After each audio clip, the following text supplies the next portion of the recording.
Alright guys, thanks for tuning in.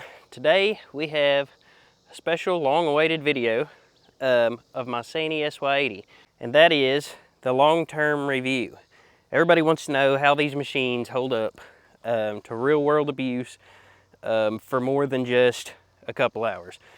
Unfortunately, most of the videos that we see out there on the SANY machines are dealers walking around them on a gravel lot telling you how great they are.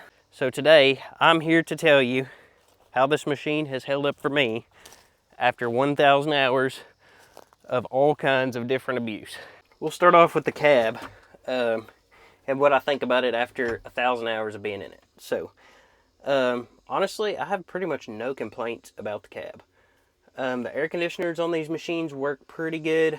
I will say in the hottest part of the summer when it's, 100, 105 degrees on those really bad weeks, it gets a little warm in here. I would like to see that just a little bit cooler. But that seems to be the case with almost all machines. So I think the biggest thing I could do to combat that would be to tint some of these windows. And that's kind of on my to-do list, but 95% of the time, I never worry about it because it doesn't really get hot enough here to have to worry about that. But if I was working somewhere where we've seen those temps all summer long, I'd be more concerned about that and probably be trying to get that figured out. A lot of people seen one of my very first videos on the SANY, and my biggest complaint when I first started running this thing was the pedals. The factory pedals probably only come to about here on the heel. So for me, when I was trying to heel that, you don't have the leverage that you need, and it would cause me to arch out of the seat when I was trying to go backwards on those levers. So what we did to combat that is, fortunately, I got a pretty awesome dealer. They didn't charge me anything. We was just there at the shop one day talking about it, and they're like, here, we'll fix it.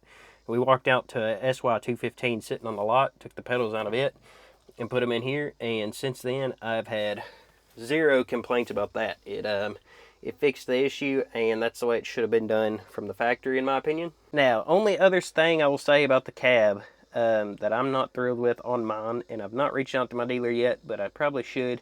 It just seems sort of petty to bother them over this kind of issue, but the Bluetooth radio, when I first got it, it worked great, and then since, it's like it just gets a little worse and a little worse. The first start of the day, my phone just will not connect to it, and I can turn the radio off over here and back on, still won't connect. I shut the machine off, give it a few minutes, let it go all the way dead, and then turn it back on, and the radio, or the phone will connect. And it's not just my phone. It's not just my phone being the issue there. It's definitely something with the machine. It's a very strange issue. And then here just lately, it's kind of gotten worse. I've even had full days where I'd shut it off 4 or 5 times trying to get the radio to connect. It wouldn't work. I'd leave, go to lunch, for 30 minutes to an hour, come back, and then it would work when I got back in it. So that's kind of a weird bug. I'm not saying that's going to happen to all of them. I'm probably going to reach out to them about it, and I'm sure they'll be happy to try to get to the bottom of it for me. So we're 1,000 hours in. We have overall no real complaints about the cab. But talk to you just a little bit about that small radio issue, which I'm sure they'll straighten out for me. The pedals we fixed really early on. So anybody with an SY80 that doesn't like their pedals, SY215 pedals is the answer there. So highly recommend that upgrade. Let's move on to engine and serviceability. We just recently completed the 1,000-hour service on this machine. It has been mostly trouble-free. I will say the first warranty issue I had, which I think I may have covered in a video before, was my AC compressor went out, and it was on one of those really, really hot weeks that I was talking about, and it took them a while to get to me because they were covered up. Took them about a week to get out there to replace that. Was a little disappointed in that, but I know how it is. Everybody's busy, and I'm kind of far away and all that sort of stuff. So we got that taken care of, and then didn't have any more troubles out of it. Then we move on to what I would say is the biggest issue that I've had out of the machine, and that was this DPF filter. If y'all saw my video where I was working down in Savannah, Georgia, 8 hours from home, hauled my machine down there, run it a few days, and started getting the code. The machine went into limp mode, and it was this DPF filter. They actually had to come out and replace this filter. My dealer, was 8 hours away from the situation. They did everything they could to try to make that happen as smoothly as possible for me. The only thing I'll say I was a little disappointed in is there was a big SANY dealer real close to Savannah there where I was working. And I called them, and they're pretty much just like, sorry about your luck. We're 2 weeks out before we can even look at the machine. So when I'm 8 hours up from home, had a baby on the way, didn't need to be out of town anyway.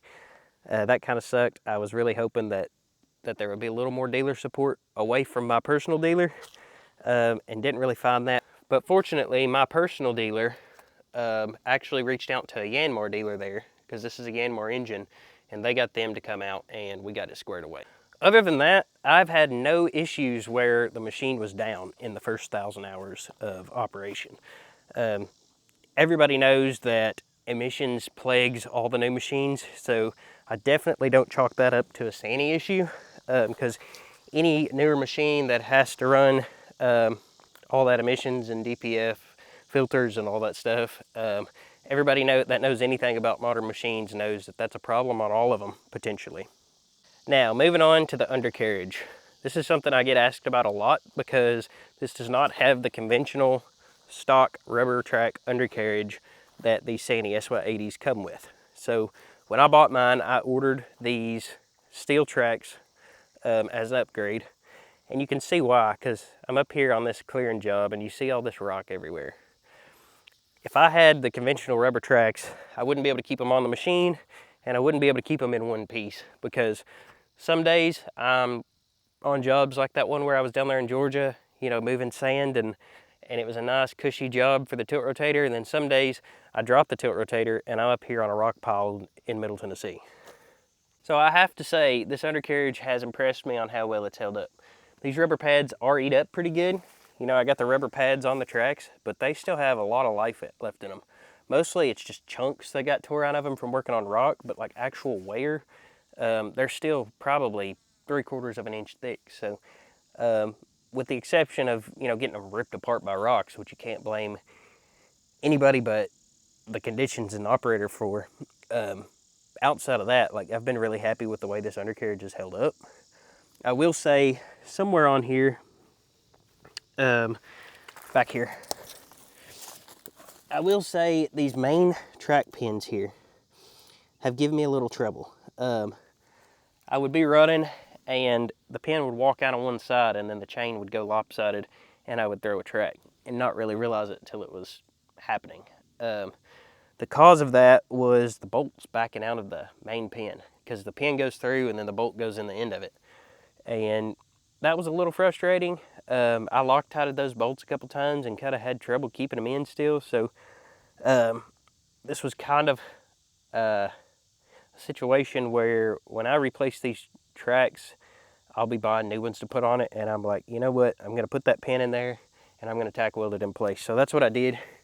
You might see right there that I actually welded that pin in because I couldn't keep bolts in it. So that was one small issue.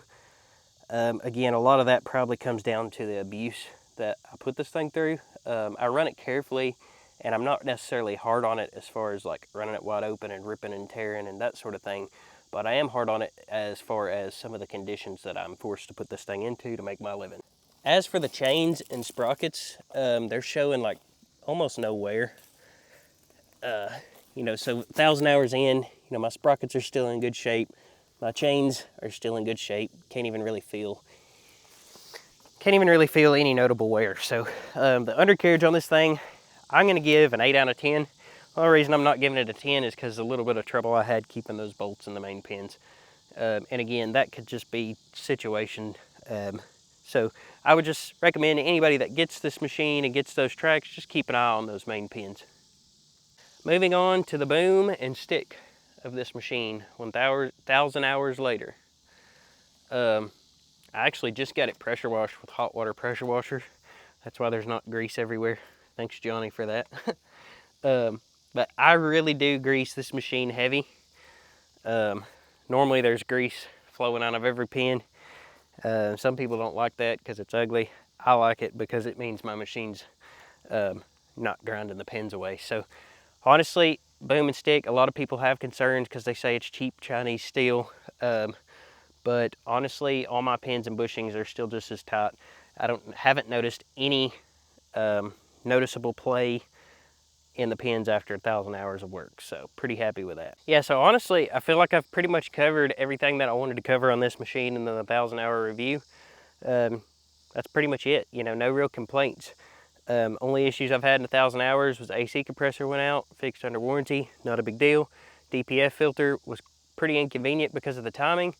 If it had been at home, it would have not been a big deal either. So honestly, it's just both of those things I feel like could happen to anything.